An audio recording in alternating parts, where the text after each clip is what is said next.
নারী অশ্লীল পোশাক পরে, মাদ্রাসার পড়ুয়া হাফেজাও দর্শন, রাতে ঘোরাফেরা করে, নিজের ঘরে মা মেয়ে দর্শন, মাহরম ছাড়া চলাফেরা করে, স্বামীকে বেঁধে রেখে স্ত্রীকে দর্শন, পর্দা করলেও সহিনা 7 বছরের শিশু দর্শন, ঘরে হেফাজত থাকবে, বাবার কাছে মেয়ে দর্শন, বোনের বাড়িতে বেড়াতে গেছে, 8 বছরের শিশু, বড় বোনের জামাই, বড় ভাইয়ের আর বোনের শ্বশুর যে কিনা বাবার সমতুল্য, সেখানে দর্শন।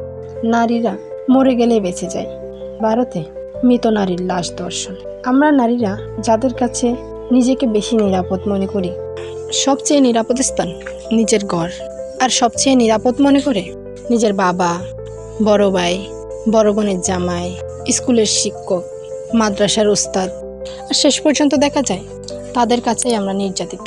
তারাও আমাদের নিরাপদ স্থান হতে পারে না, আমাদের নিরাপত্তা দিতে পারে না। শেষ পর্যন্ত দেখা যায় আসলে আমরা নারীরা কোথাও নিরাপদ না। কে দেবে আমাদের নিরাপত্তা? এই একটা প্রশ্ন সকল নারীর, সমাজের কাছে, দেশের কাছে, রাষ্ট্রের কাছে, জনগণের কাছে। আমরা নারীরা কি শুধু ভোগের বস্তু, পুরুষ নামে জঘন্য এই নরপশুদের জন্য?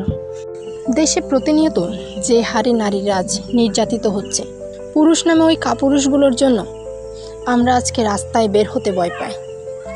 রাস্তায় আমাদের ছোট বোনদেরকে বের করতে ভয় পাই, কারণ কোন সময় না ঘটে যায় নিজের সাথে, নিজের ছোট বোনদের সাথে অঘটন।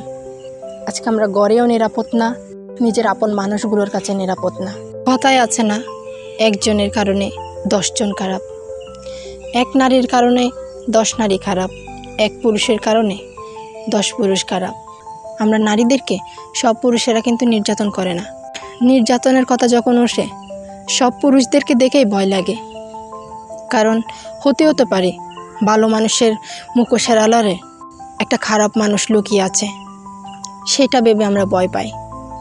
একটা পুরুষের সাথে কথা বলতে ভয় পাই, নিজের বাবা, ভাই, মামা, চাচা, খালু এদের সামনে গিয়ে দাঁড়াতেও ভয় করে, কারণ এদের কাছে না কবে নির্যাতিত হতে হয় আমাদের। পুরুষ নামে যে কাপুরুষগুলো আছে তাদের কাছে 2 বছরের, 5 বছর, 10 বছর, 12 বছর, 15 বছর, 20 বছর, 25 বছর কোনো বয়সেই না।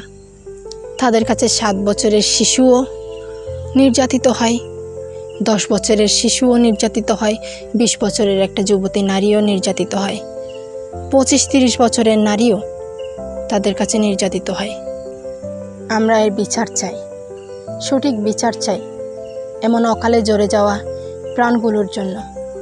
যে প্রাণগুলো আজ ঝরে গেছে, এই প্রাণগুলো একদিন দেশের ভবিষ্যৎও হতে পারত, বড় হয়ে অনেক কিছু করতে পারত দেশের জন্য।